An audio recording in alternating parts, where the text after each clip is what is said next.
Salve a tutti, bentrovati in Qui Sicilia, la trasmissione settimanale a cura del laboratorio politico Alba Siciliana, insieme a chi vi parla, a Salvatore Gineprelli e a un ospite straordinaria che ci ha fatto l'onore di essere qui presente in questa occasione e che presentiamo subito dopo la sigla.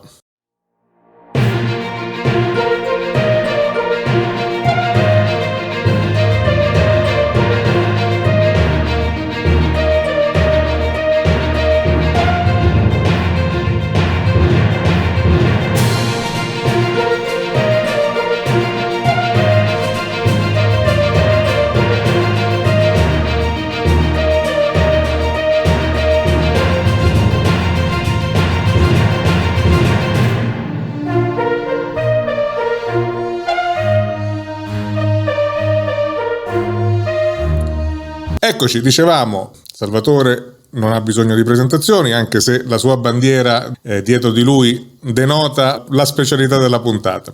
Perché, e questo introduce la nostra ospite amica di oggi, Eliana Esposito. Eliana Esposito ha un onore e un compito per questo appuntamento della democrazia regionale che ci riguarda tutti, perché dopo le fasi travagliate di tutti i preliminari che bisogna fare se si vuole partecipare al gioco democratico, in effetti, come nelle scorse elezioni, nei lontani 5 anni fa, anche in questa occasione, il prossimo 25 settembre, i cittadini della Sicilia potranno scegliere, tra le varie offerte politiche, un partito sicilianista di nome Siciliani Liberi, che si propone con una lista e con una candidata alla presidenza della regione, che è appunto Eliana Esposito. Questo già mi sembra un evento importante, perché il fatto che ci fosse questo partito anche nelle scorse elezioni non deve far pensare che sia una cosa né normale, diciamo tranquilla o non problematica e né abituale. Perché per molti anni in precedenza l'opzione sicilianista non c'era, perché c'è stato un lungo periodo di difficoltà. Tra l'altro salutiamo tra parentesi la recente scomparsa di Pippo Cianò, che è stato proprio un rappresentante quasi solo, insomma anche per questo meritevole, perché non si è mai dato per vinto in periodi dal dopoguerra, gli anni 60 eccetera, in cui veramente i siciliani erano completamente assorbiti, se vogliamo, dalla linea nazionale, che poi li vedeva anche e soprattutto come emigranti e lavoratori in giro per l'Italia e all'estero. E quindi lui ha tenuto questa fiaccola e ha passato il testimone, se vogliamo, ad altre generazioni.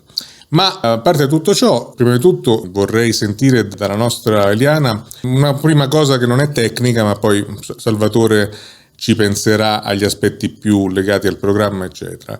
Il tuo dato di persona, di nostra contemporanea, che in questa fase storica sente che il sicilianismo è più importante di altri fattori che ci farebbero dire, insomma, ci pensa Draghi, oppure ci pensa Letta, oppure ci pensa Musumeci e via di seguito. Tu invece sei un elemento aggiuntivo e alternativo alle proposte e al dibattito nazionale che riguarda anche la nostra terra. Perché questo? Che ragione ne dai?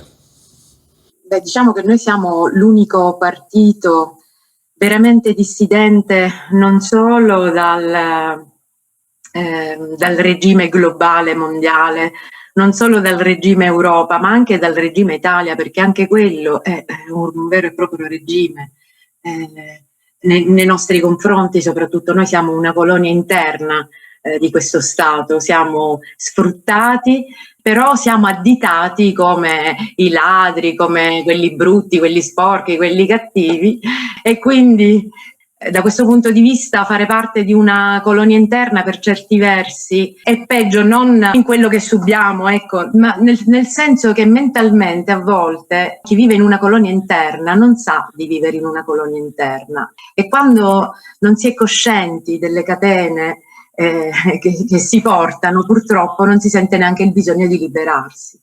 Noi ci sentiamo italiani, cioè io non più, però diciamo che i siciliani generalmente si sentono italiani, ma italiani di serie B, perché siamo stati educati all'inferiorità e perché ci hanno indotto a credere che tutto quello che viene da fuori sia sempre meglio, sia sempre più bello, sia sempre migliore di tutto quello che abbiamo noi. E quindi forse la cosa più difficile in questo momento è liberarsi proprio da questo colonialismo mentale, perché i siciliani devono prendere coscienza del fatto, appunto, invece di essere sfruttati dallo Stato italiano, esattamente come una colonia. E i nostri politici in questo fino ad ora sono sempre stati degli ascari, perché hanno fatto sempre gli interessi dei partiti nazionali, ma non hanno mai pensato agli interessi del popolo siciliano. Quindi da questo punto di vista veramente siamo l'unica alternativa, gli unici veri dissidenti, come dicevo prima, da tutti questi regimi, perché anche quello italiano purtroppo nei nostri confronti è un regime. Il perché, perché siamo gli unici? Anche. Questo ce lo domandiamo anche noi, perché sinceramente abbiamo visto che abbiamo cercato inizialmente l'unione con altri gruppi indipendentisti o che si dicono tali, però hanno preso altre strade, quindi siamo rimasti soli, ma come si suol dire, meglio soli che male accompagnati, evidentemente. Io direi con Salvatore di entrare nel merito delle questioni, poi se mi viene in mente qualcosa, insomma, chiederò in seguito. Salvatore. E allora, Eliana, nella tua introduzione hai parlato di questa condizione mentale della Sicilia, una condizione indotta. Ed è vero, anche perché spesso il siciliano dà credito a quelli che qualcuno e anch'io chiamo impositori di rassegnazione, cioè ci hanno educati manipolando un pochettino la mente a questa subalternità, e quindi ben venga questa rivoluzione culturale che stiamo cercando, che si sta cercando di portare avanti per innanzitutto appunto far uscire il siciliano da questa condizione appunto di rassegnazione. Siciliani Liberi, ho letto il programma, vedo che c'ha un programma per lungo termine che è l'autodeterminazione della Sicilia. Questo si potrà avere solo quando la maggior parte della popolazione siciliana prenda coscienza e metta sul piatto della bilancia cosa è veramente conveniente per se stesso e per il proprio avvenire. Però ha anche ovviamente che diciamo un programma più a portata di mano, cioè la gestione, l'amministrazione, il governo della nostra terra.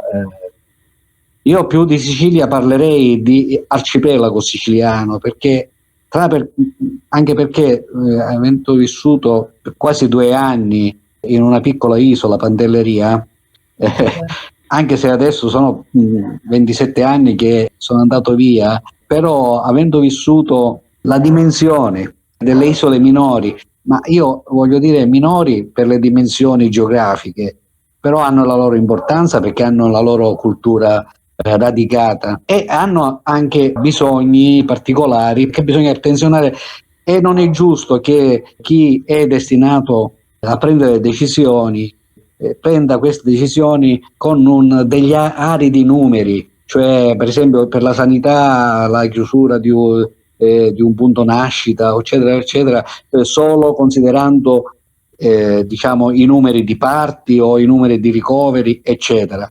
Bisogna tenere conto che per parte del tempo possono essere rimangono isolati, e poi essendo che soprattutto nel periodo estivo la popolazione aumenta drasticamente, quindi si devono tenere anche queste cose. Il cavallo di battaglia di Siciliani Liberi in questo programma più diciamo immediato è quello dell'attuazione integrale dello statuto, che sì, ce l'abbiamo sulla carta dal 46, perché lo statuto siciliano, la regione siciliana è statuto speciale, nasce prima della Repubblica Italiana, però di fatto le norme attuative non sono state mai appunto messe in cantiere, o quantomeno qualcosa, e soprattutto non sono state attuate gli articoli che effettivamente darebbero un senso e la possibilità di gestirsi veramente in proprio, la Sicilia di gestirsi in proprio. E parlo dell'articolo 36, 37 e seguenti.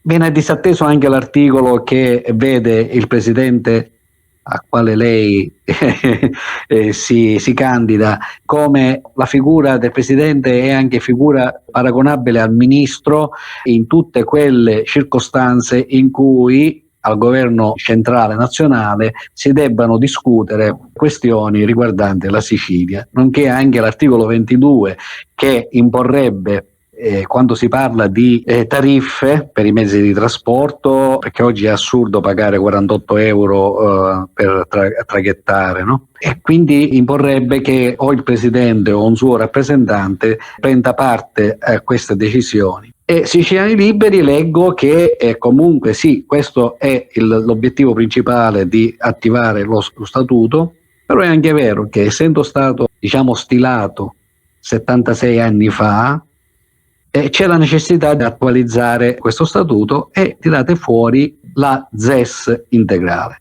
cioè la zona economica speciale integrale. Molti magari parlando, ma siete sognatori eccetera, io le do l'assist e poi lascio la parola. È chiaro che non è che sta cosa della zona economica speciale, che tra l'altro anche 5 anni fa Siciliani Liberi, e ne parlo per cognizione di causa perché 5 anni fa mi trovavo anch'io nella mischia della campagna elettorale, era presente nel programma, poi qualcuno ce l'ha scimmiottato e ne ha parlato, però per farne delle piccole zone economiche esclusive che trovano il tempo che trova, mentre invece l'obiettivo proprio vostro è quello di tutto l'arcipelago del siciliano, quindi Isola Maggiore, comprese le isole minori, essere una zona economica speciale. E non è un qualcosa campato in aria, perché le zone economiche speciali esistono, sono riconosciute dall'Unione Europea e, se non ricordo male, alcune parti, per esempio della Polonia, zone frontaliere, cioè di confine, ne godono. E soprattutto godono anche di queste ZES le isole, cioè quei territori svantaggiati per l'insularità di cui la Sicilia, meglio della Sicilia, delle piccole sorelle, hanno. E allora inviterei di spiegare meglio questa zona economica speciale e che cosa insomma è nella vostra proposta, ecco.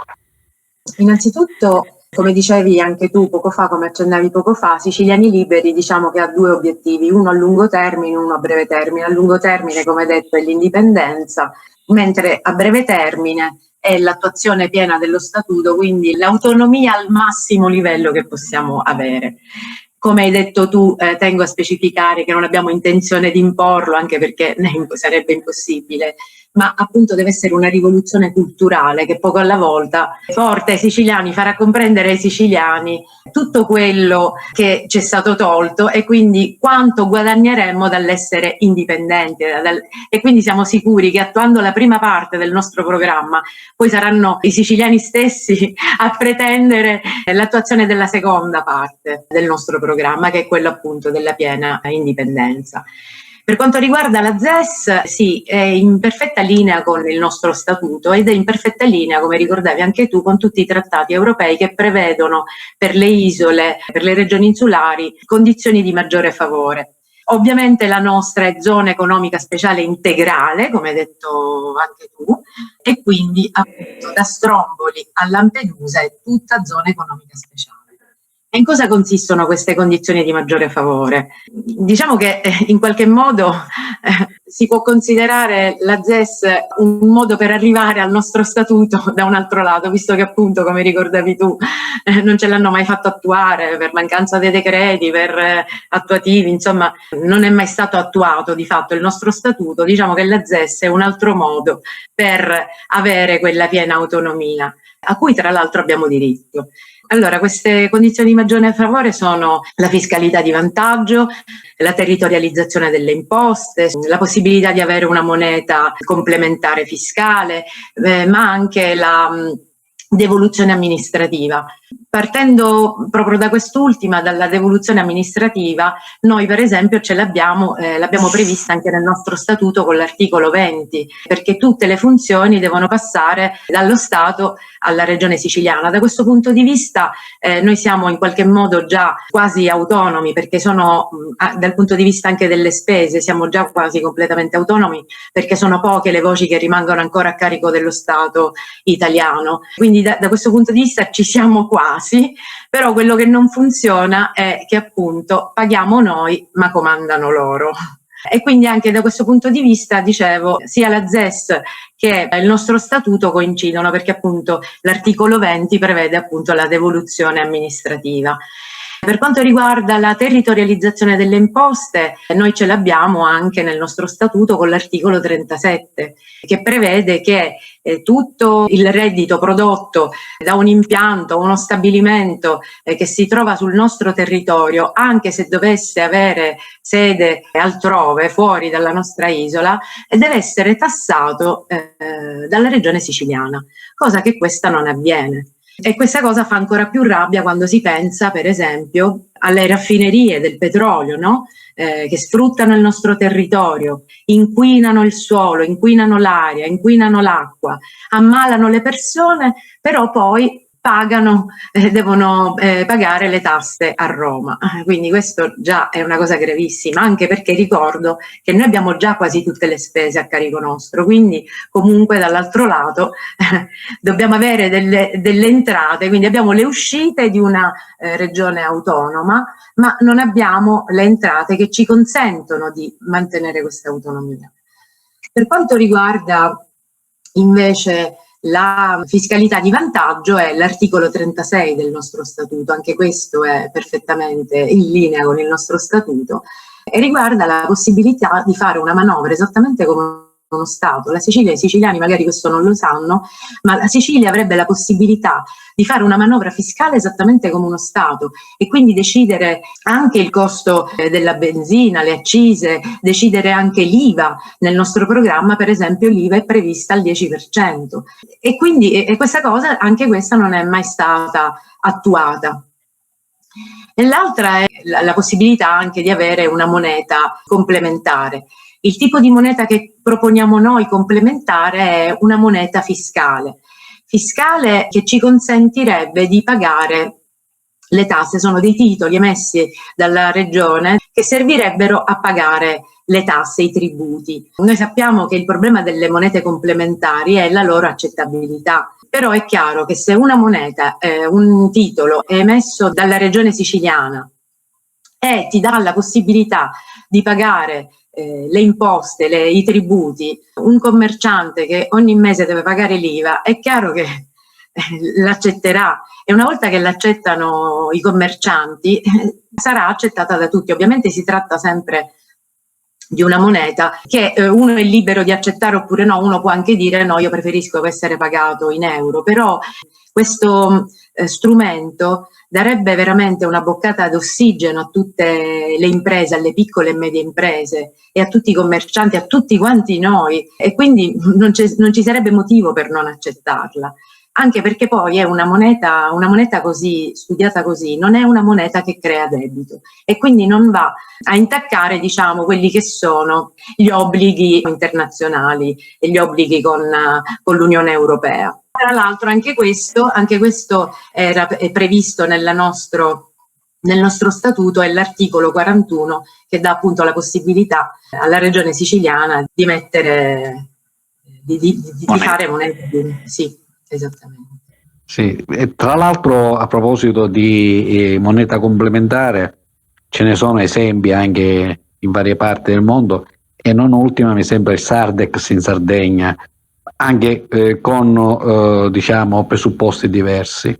Quindi la ZES, come diceva Eliana Esposito, porterebbe a una fiscalità di vantaggio. Hai accennato all'IVA al 10% e forse quella là sui generi di prima necessità ancora di meno, cioè non so se al 2 o qualcosa del genere prevista dal vostro programma, e anche il gettito fiscale, cioè le aliquote, leggevo, dell'IRPEF e dell'IRES.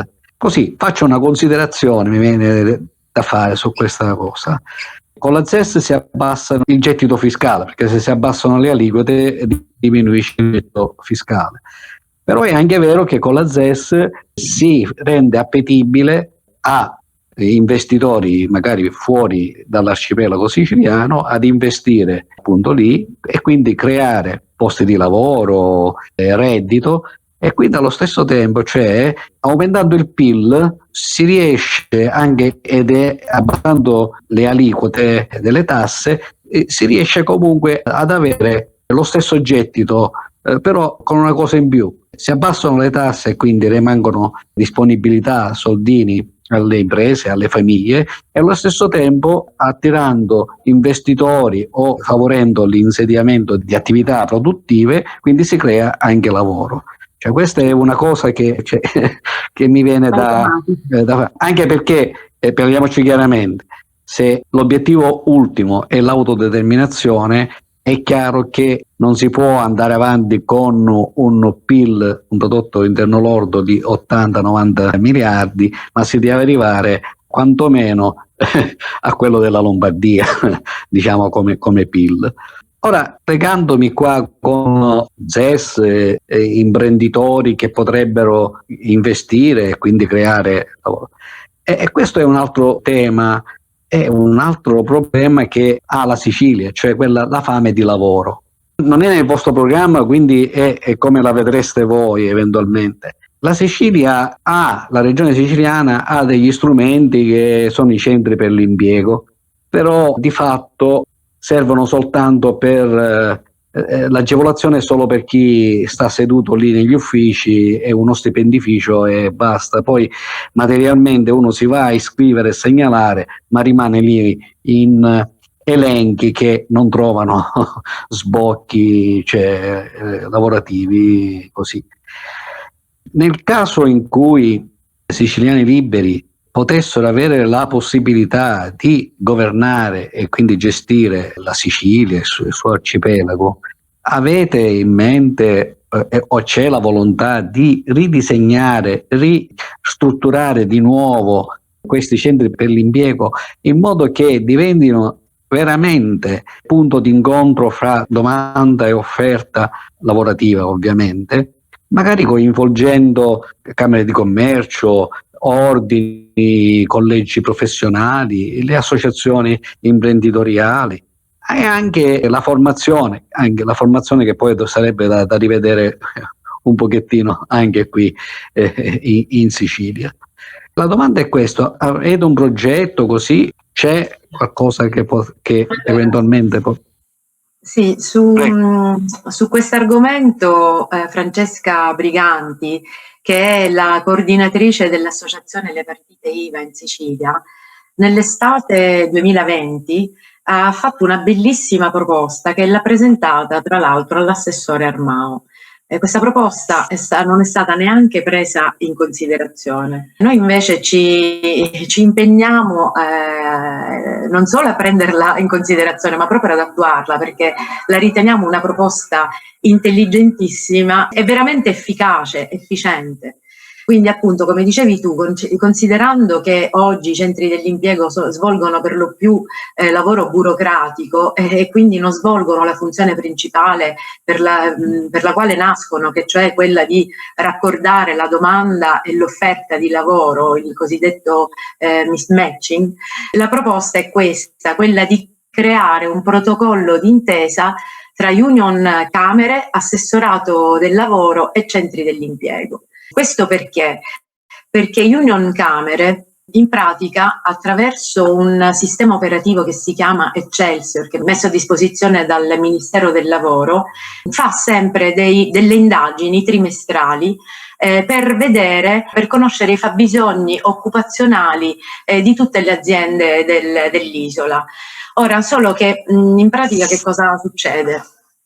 Che queste indagini in questo momento, specifico comunque che Union Camere è praticamente l'unione di tutte le camere di commercio del territorio, in questo caso della nostra regione, quindi di tutte le province, di tutte le 9 province della nostra regione.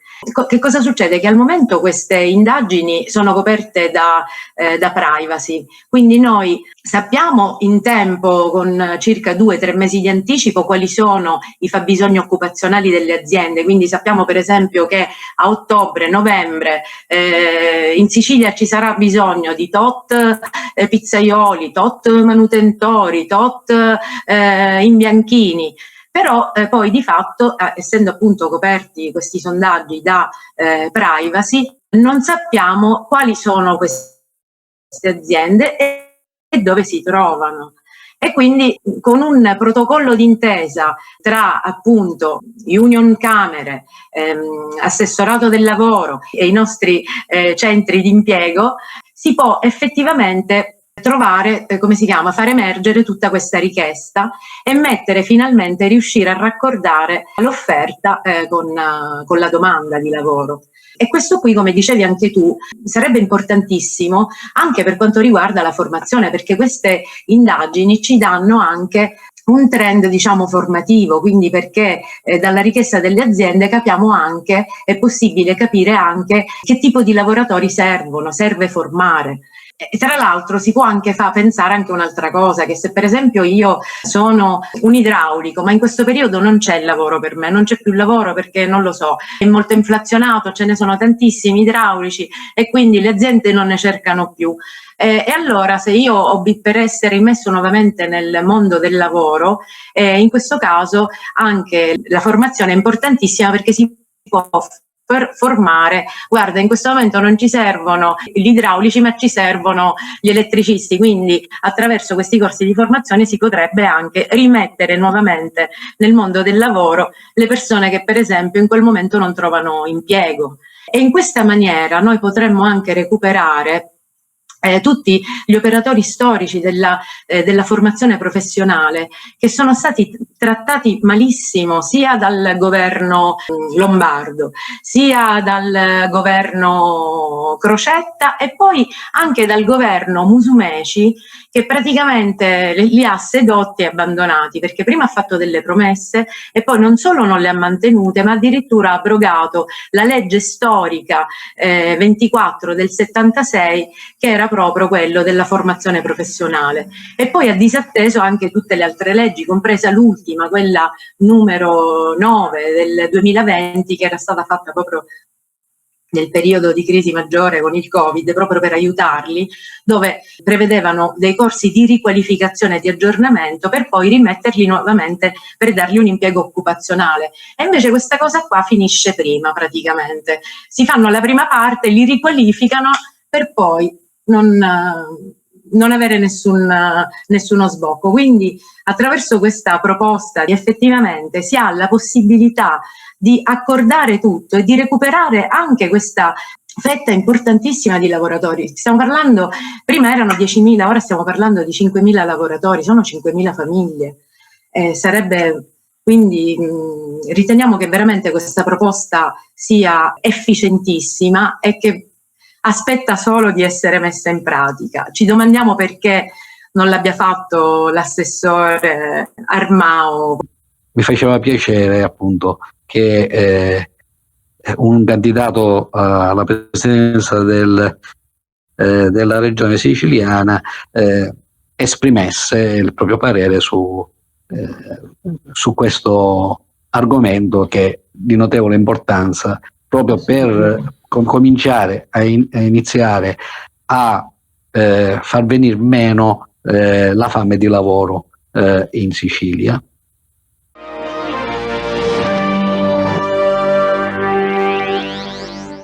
Io c'ho l'ultima l'ultima. È chiaro che ovviamente la Sicilia, l'arcipelago siciliano è in questo momento regione, quindi come una le matriosca, no? Apri una bambola grande, poi ne trovi una più piccola, e quindi per certi argomenti subisce gli spostamenti e le decisioni della bambola più grande. È ovvio che la Sicilia in questo momento appunto non può avere una propria politica estera, però la Sicilia, le situazioni geologiche che si sono venuti a creare nelle ere geologiche, nei tempi geologici, hanno fatto sì che questa terra si trovi geograficamente in mezzo al centro di quella parte del Mediterraneo, che poi diciamo è la maggior parte, che va dallo stretto di Gibilterra al canale di Suez.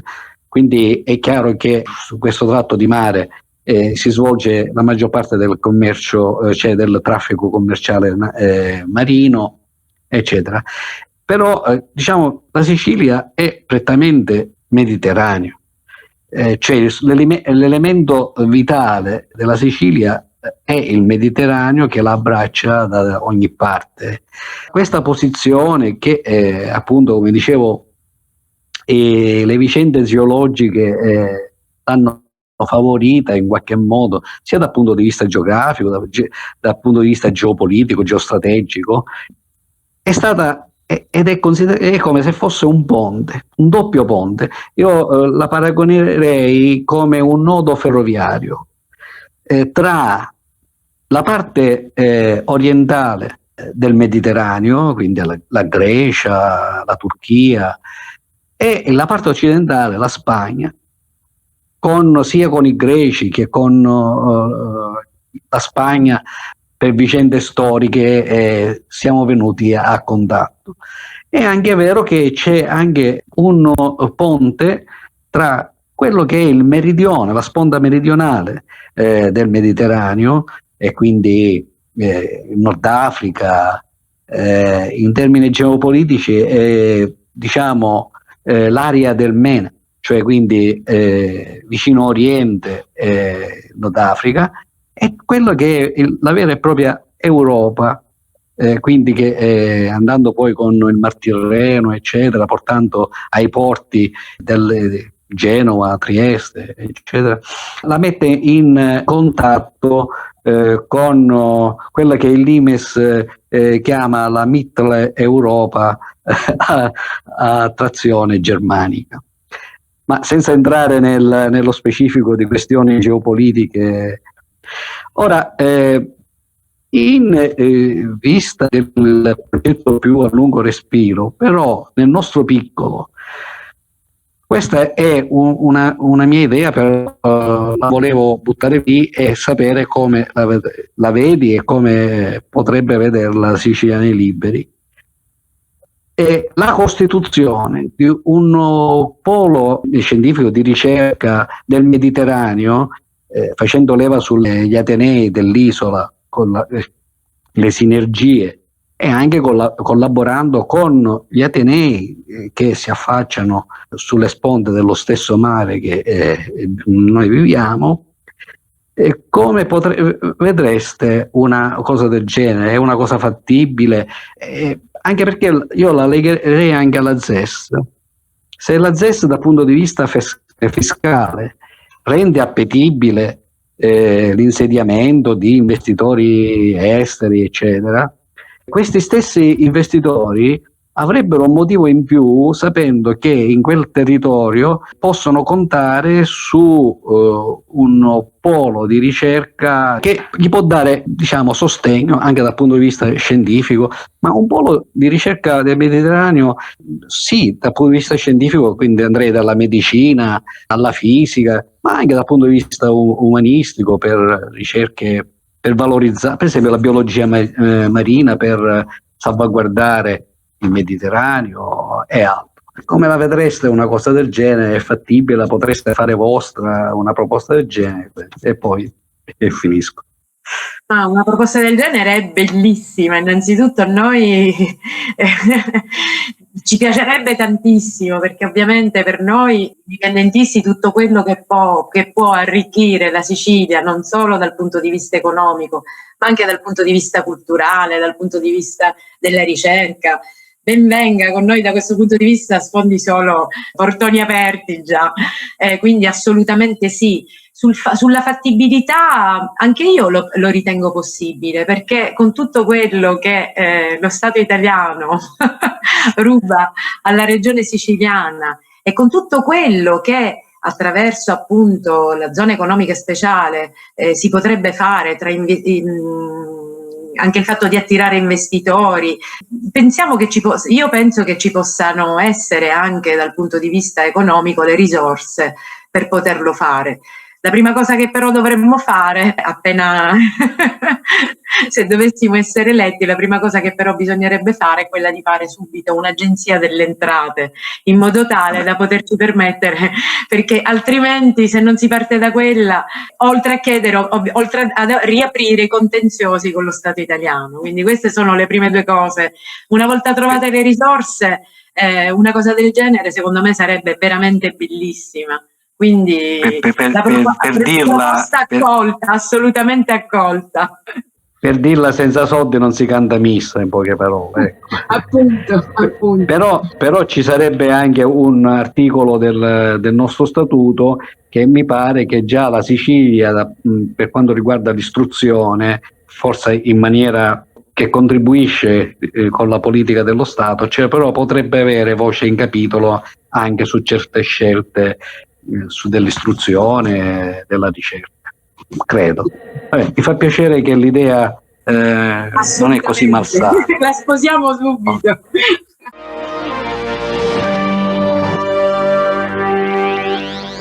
Abbiamo con questi argomenti mostrato anche, diciamo, la concretezza, e questo in certi casi è una premessa importante, perché se no si passa da, diciamo, una dimensione un po' che è culturale, ma in qualche modo difficilmente si declina sulle reali questioni che riguardano la politica e la società. A volte questo rischio esiste, e invece grazie appunto anche a una presenza, un lavoro che anche il professore Costa ha portato avanti da alcuni anni nell'ambito proprio dell'economia e della finanza, si è strutturata appunto una serie di fattori che addirittura, come giustamente ricordava Salvatore, hanno anche, non dico ispirato, ma indotto qualcuno a appropriarsene in qualche modo, proprio perché risultavano convincenti, ma senza i diritti d'autore, se vogliamo, venivano appunto ad essere presi dal primo che passa e utilizzati a proprio beneficio, almeno dal punto di vista dell'immagine.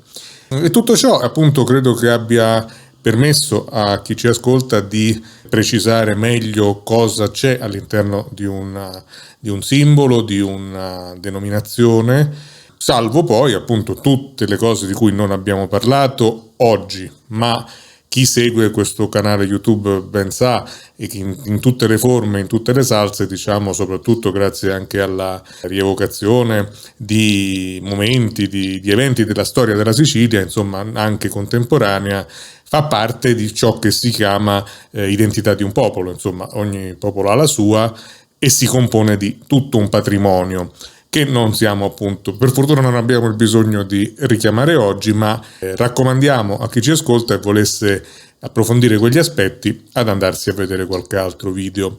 Ecco, avevo una curiosità un po' sul presente, perché manca meno di un mese scarso alle votazioni, ed è un periodo un po' particolare. Abbiamo passato un'estate per cui alcuni poverini non sono andati proprio in vacanza, perché la campagna elettorale, insomma tutti gli aspetti anche burocratici erano in piena efficienza. E accanto a questo, giustamente, ora si passa alla fase in cui si deve parlare ai cittadini e ci si confronta anche con le circostanze nelle quali ci troviamo ora, che sono abbastanza particolari su tanti aspetti.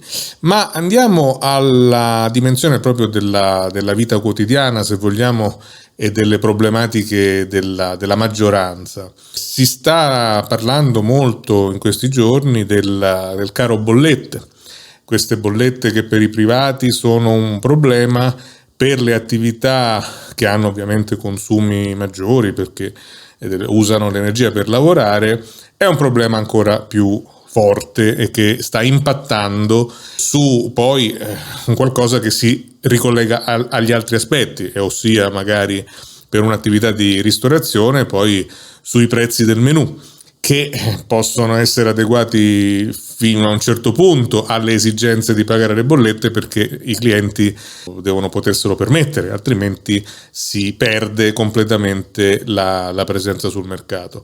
Ora, in queste circostanze ci sono varie linee, insomma, vorrei chiederti una valutazione, un punto di vista, chiaramente personale o di partito, a seconda di come tu lo vuoi intendere, però sono circostanze che possono capitare e possono riguardare qualunque amministratore, anche un sindaco di una piccola località può fare qualcosa in questi momenti e quindi è giusto che sia pronto a tutto, diciamo. Ma appunto ci sono varie risposte, c'è chi chiede dei calmieri dallo Stato, c'è chi dice senza una protesta non si otterrà nulla. Ci vuole qualcuno, adesso già a Napoli hanno bruciato le bollette in piazza, per esempio, altri propongono una chiusura delle attività per un tot di tempo, così da rompere questa catena dell'aumento dei costi che arriva poi ai clienti e a noi tutti, insomma. Qual è il tuo punto di vista su questa situazione? Io ritornerei di nuovo al nostro vecchio caro statuto inattuato, perché ritornando all'articolo 36, la fiscalità di vantaggio ci consentirebbe appunto di fare quelle manovre che consentirebbero davvero di ridurre, di togliere, che ne so, anche le accise dalla benzina. E quindi noi potremmo pagare 50 centesimi, perché anche la benzina in questo periodo è alle stelle, o il gas, il metano. Noi abbiamo una macchinetta a metano che praticamente abbiamo smesso di utilizzare, ormai la utilizziamo solo con la benzina, perché non lo so quant'è, ma è impossibile, cioè costa più e il serbatoio è piccolo, quello del metano, quindi niente, è ormai impossibile. E quindi da questo punto di vista di nuovo il nostro statuto ci viene in aiuto appunto con l'articolo 36, che ci consentirebbe un'ampia manovra fiscale che ci permetterebbe di abbassare anche i costi delle bollette. E poi dal punto di vista appunto dell'energia, per questo ovviamente ci vuole un po' più di tempo, ma quello si deve fare. La Sicilia può essere assolutamente autonoma dal punto di vista energetico. Con il sole veramente non ci sarebbe bisogno. Se noi fossimo già anzi direi intanto se ci facessero attuare lo statuto così com'è, noi non avremmo i problemi verso i quali stiamo per andare in autunno. Ecco, in autunno penso che ci saranno gravi problemi. Da questo punto di vista siamo comunque un po' più avvantaggiati, perché il nostro clima ci consente di vivere, diciamo, un po' più serenamente l'inverno. Però ecco, se avessimo lo statuto, se potessimo attuare il nostro statuto, già anche questo sarebbe una grandissima boccata d'ossigeno in questo periodo. Poi se fossimo indipendenti non ne parliamo. Certo, anche perché è un aspetto che in parte Salvatore ha sfiorato, diciamo. Tu hai parlato di geopolitica sul piano della collocazione nell'ambito economico, ma c'è anche tutto l'altro versante che riguarda le scelte di politica estera, che chiaramente quanto più il territorio diventa autonomo e si può autodeterminare, tanto più può fare delle scelte. Certo. Perché non ci sfugge che è da lì che nasce la questione che poi diventa la bolletta salata.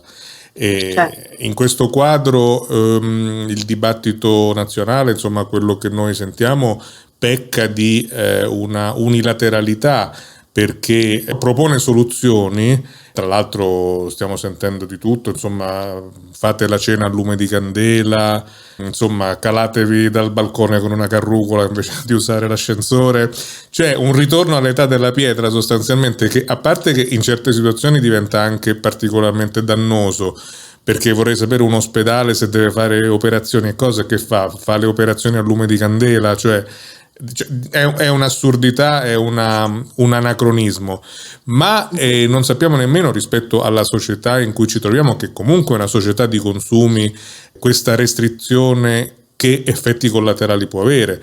È chiaro che in linea di massima siamo tutti d'accordo sulla necessità di non sprecare, però, tanto per dirne una, la rete della distribuzione di carburante, come tu dicevi, ha dei costi fissi. Se tutti consumiamo meno carburante, ci possiamo arrivare gradualmente, ma come fattore d'impatto significherebbe forse il dimezzamento delle stazioni di servizio, perché si rarefanno sul territorio, non possono vivere come prima e stare aperti per poco consumo, voglio dire. Quindi è una sorta di medaglia con due facce, questa soluzione che viene propagandata facendo venire i sensi di colpa a ciascuno di noi, anche se beviamo un bicchiere d'acqua, dice ma quanto ho impattato sull'ambiente e via di seguito. Ma in tutto ciò non si scalfiscono le cause a monte, che sono legate a una posizione verso il principale fornitore, cioè la Sicilia, in quanto parte dell'Italia, in quanto atlantista e europeista fino alla morte propria, ovviamente, non può minimamente pensare ad una diversa linea, a un diverso punto di vista sulle questioni internazionali, sul rapporto con la Russia e con la Cina. E questa è una scatola, diciamo, che, come le matriosche che ricordava Salvatore, ingabbia qualsiasi pensiero, che però oggi come oggi l'unica speranza che ha sostanzialmente è coordinarsi con altre realtà di tutto il territorio italiano, e non solo, facendo rete, diciamo, con chi non condivide questa posizione, ma sempre in una posizione di minoranza, laddove invece, come Siciliani Liberi propone, soprattutto sul lungo periodo, se ci fosse la possibilità di gestire le proprie scelte in autonomia, si potrebbe ragionare con i siciliani per sentire un po' anche il loro punto di vista. E tu che idea ti sei fatta su questo? Cioè, il siciliano, sappiamo che purtroppo è in una condizione che abbiamo detto all'inizio, però partiamo da queste premesse. Lo vedi mediamente in maggioranza totalmente allineato alla narrazione che appunto è Putin è cattivo, vanno bene le sanzioni, faremo i sacrifici, non usiamo il condizionatore, eccetera, o un po' di dubbi vengono fuori dalla tua percezione? Ma sì, dalla mia percezione è che, almeno nel mio piccolo, quello che ho potuto notare è che da questo punto di vista i siciliani mi sono sembrati abbastanza svegli su questo tema. Anche perché, voglio dire, queste sanzioni più che a Putin fanno male a noi, nel senso veramente noi ci dirigiamo verso un periodo veramente difficilissimo e quindi veramente sembrano fatte in realtà al popolo e non a Putin queste sanzioni. La mia sensazione è che di questo qua i siciliani si rendano conto, almeno nel mio piccolo, tra le persone che incontro, ho notato questa cosa. Quindi chissà. Comunque riguardo al discorso dell'attuazione, in realtà noi già ce l'abbiamo lo statuto, basterebbe veramente poco per attuarlo. Quindi da questo punto di vista noi potremmo avere quell'autonomia che ci consentirebbe anche di decidere da chi comprare cosa, con chi fare scambi commerciali, qualsiasi tipo di cosa. Già quello in realtà è una cosa che realizzabile, una cosa che si può realizzare in tempi brevi. Comunque da questo punto di vista sì, sono abbastanza positiva. Volevo dire, a proposito della questione energetica della Sicilia, Siciliani Liberi, e credo che sia un candidato a Palermo, se non addirittura forse nel listino del presidente, ha un direttore del centro di ricerca che tra l'altro, perfetto, che tra l'altro c'è un video con il professore Costa, e a proposito della questione energetica spiegava tecnicamente in effetti come ci si potrebbe rendere quasi autonomi, perché lui parlava che in Sicilia ci sono più di 1.700.000 edifici. Con una legge ad hoc permettendo in tutti gli edifici, iniziando da quelli pubblici e poi nel privato, di mettere i pannelli solari, fare anche pannelli di comunità, cioè quindi del condominio, oppure in una zona mettendo più proprietari insieme, si verrebbe a produrre quell'energia, certo non che ricoprirebbe al 100% il fabbisogno, ma limiterebbe di moltissimo l'approvvigionamento da altri fonti di produzione di energia, quindi come potrebbe essere appunto le centrali termiche con il gas, eccetera. Dal punto di vista geopolitico, hai fatto riferimento di nuovo a quello che dicevo io, cioè la Sicilia come una bambolina dentro la bambola grande non è in grado di tutelare i propri interessi al 100%. Oggi la Sicilia subisce decisioni prese altrove che non tengono conto delle vere specifiche necessità che la Sicilia e i siciliani hanno. Rimanendo nell'orbita, nel campo geopolitico,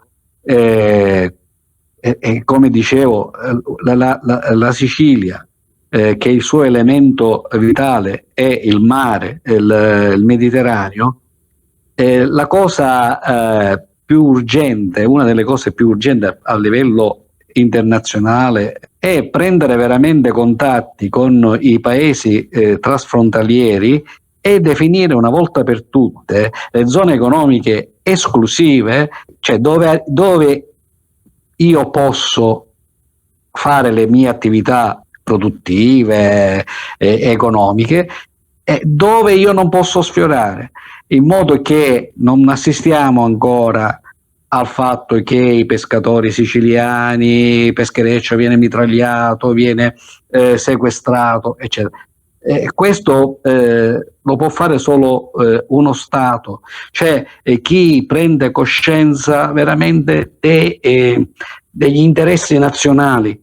Così la Sicilia non ha nessun interesse a delle sanzioni con la Russia, che tra l'altro con la Russia ci lega anche episodi di altruismo. Ricordo il terremoto del 1908, e i primi a dare soccorso a Messina furono i marinai russi.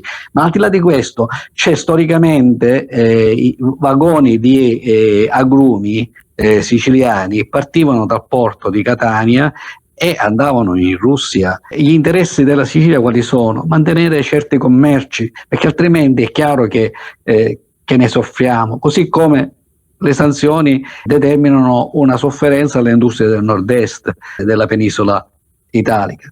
La Sicilia avrebbe avuto tutto l'interesse a non destabilizzare paesi che stanno di fronte, parlo della Libia, quindi non avrebbe mai dato l'autorizzazione a utilizzare basi e aeroporti per andare a bombardare e destabilizzare, anche perché da lì partono oleodotti e gasdotti che portano. E a proposito di questo gas che passa da qui, la Sicilia dovrebbe essere ricompensata del transito di questo gas, Certo. o in maniera diciamo naturale, cioè rilevando una parte di questo gas che transita, o in maniera... Assolutamente d'accordo.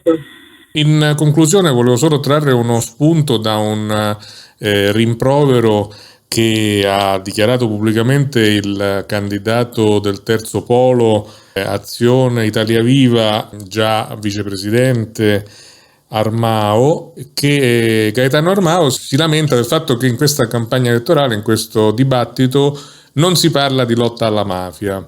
Come dice, se sembra di stare in Olanda, nessuno rileva questa caratteristica, perché se stai concorrendo per la regione siciliana ne devi parlare, magari se fosse la regione Lombardia no, perché non è un prodotto tipico di quelle zone, è proprio nostro, di nostro. Ora lascio a te una risposta ad Armao, e io dico soltanto che lui dovrebbe prima di tutto interrogarsi sulla candidatura di Giuseppe Castiglione nella sua lista, perché Giuseppe Castiglione è uno che si è distinto per la presenza nelle aule giudiziarie per una serie di imputazioni che sono la caratteristica tipica della corruzione della politica e della corruzione che la politica porta nella società, quindi facendo il danno più che essendo la parte virtuosa che dà il buon esempio ai cittadini. Il signor Castiglione è accusato a pieno titolo di aver utilizzato posti di lavoro pagati con denaro pubblico come merce di scambio per, diciamo, le ricompense elettorali. Se questo per Armao va bene, allora vorrei capire cosa intende lui per mafia. Ma visto che siamo in Sicilia e una parola sulla mafia la dobbiamo dire per forza, Eliana, passiamo questo obbligo. Beh, noi la lotta alla mafia la facciamo proprio essendo indipendentisti automaticamente, la nostra è una lotta anche alla mafia, perché dobbiamo ricordarci, e questo noi lo chiederemo allo Stato italiano, noi vogliamo conto e ragione di quello che ha fatto lo Stato italiano per combattere la mafia. Perché per me non è pensabile che dopo 74 anni questo fenomeno è ancora lì tale e quale, quindi evidentemente c'è qualcosa che non va. Due sono le ipotesi che mi viene da fare: o lo Stato è incapace oppure è colluso. Ce ne sarebbe una terza, oppure tutte e due. Oppure sono troppo bravi i mafiosi, sono dei fenomeni, nulla ci può contro di loro, dice, è una razza superiore. Questa è un'altra possibilità. Sì, veramente, cioè è assurdo, no? Anche perché poi viene il dubbio sul fatto appunto dell'incapacità, però comunque poi viene il dubbio, perché siccome ho la memoria abbastanza fresca di tutte le forze, di tutti gli strumenti che sono stati dispiegati per combattere la corsa solitaria dei runner pericolosissimi nelle spiagge solitarie senza mascherina, allora i mezzi ci sono, l'abbiamo visto. Se avessero utilizzato, non dico quelli, perché noi capiamo, no, che il runner che corre solitario nelle spiagge è effettivamente una cosa da non sottovalutare, un pericolo da non sottovalutare, non vogliamo minimamente paragonarlo a quello della mafia, però se avessero utilizzato, non dico la metà, ma almeno un quarto di quelle forze lì, penso che forse oggi di mafia non ne parleremmo più. No, a proposito della mafia, che non è un prodotto, a me purtroppo mi viene sempre in mente il romanzo storico per eccellenza che ci hanno fatto masticare nel biennio dei superiori. Quel ramo del lago di Como che volge a mezzogiorno, no? E allora la scena del prete che sale la stradina, eccetera, eccetera, i 2 o 3 ceffi messi all'angolo che gli vanno a dire sto matrimonio non sa da fare. Io sinceramente, stiamo parlando del 1600, stiamo parlando di un romanzo storico ambientato in Lombardia, perché se non sbaglio il lago di Como è in Lombardia, no? E io non posso fare a meno di vedere la manovalanza mafiosa che va a intimidire l'operato, in quel caso ecclesiastico, eccetera.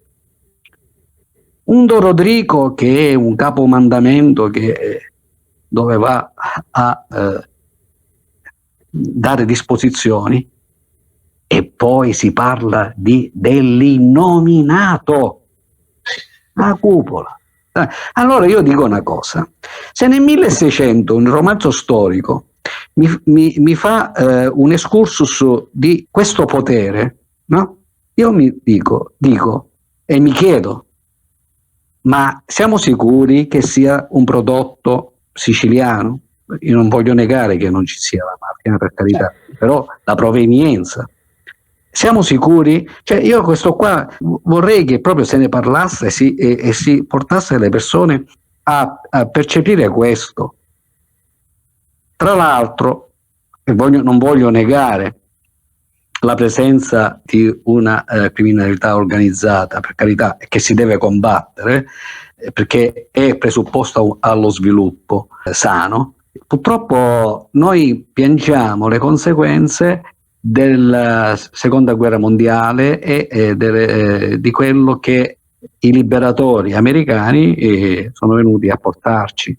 Cioè, sappiamo che ormai è inutile che se lo nascondono, parte dell'occupazione della Sicilia da parte americana è dovuta agli accordi che i servizi segreti americani e la mafia Lucky Luciano, diciamo, in America, sono stati agevolati appunto dalle persone di Cosa Nostra. Ed è ovvio che alla fine della guerra, con l'AMCOM, con l'amministrazione fiduciaria dei territori occupati, eccetera, questa collusione, e alla fine io ti aiuto, io ti presento il conto. E potrebbe essere anche questo che dovrebbe portare a riflettere se i mali siciliani, però io la generalizzerei la cosa della penisola italiana e di questa espressione geografica che la chiamiamo Italia, non derivino anche da certe scelte. Vorrei solo aggiungere che quello che poi, quando si parla di mafia, quello che spesso si dimentica è di dire che la prima grande vittima della mafia è il popolo siciliano. Quindi noi non abbiamo nessun interesse ad avercela in casa, perché poi siamo noi che dobbiamo combattere per aprire un negozio, per non pagare il pizzo, insomma per qualsiasi cosa. Lì dove entra la mafia abbiamo difficoltà a vivere, quindi la prima grande vittima è proprio il popolo siciliano. E io credo che allo Stato italiano credo che faccia comodo tutto questo, ma è una cosa che io sono troppo malavengianti. Una cosa che io mi aspetterei da tutte le forze politiche, in questo momento stiamo parlando con Siciliani Liberi nella persona di Eliana Esposito, di combattere la percezione e l'immagine della Sicilia che si ha nelle fiction e in tutte queste cose. Cioè, se si deve girare qualcosa in Sicilia, un film, qualcosa, il tema deve essere la mafia. Bisogna condannare quegli operatori, tour operator, quindi operatori turistici, che in Sicilia si permettono di mettere tour del padrino. La Sicilia non è il padrino, la Sicilia non è la mafia.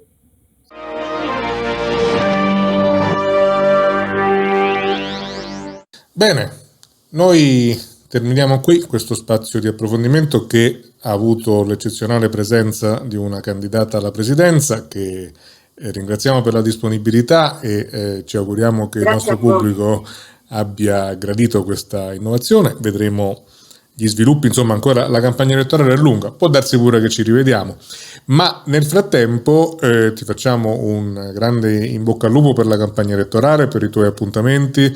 Sappiamo che serviranno delle energie supplementari e quindi raccomandiamo di tenere duro fino all'ultimo giorno, ci vuole un po' di allenamento, ma le soddisfazioni poi vengono fuori, perché soprattutto è chiaro che la prima cosa importante è far arrivare il messaggio, il programma e le idee a quanti più concittadini possibile. Poi la scelta spetta a loro.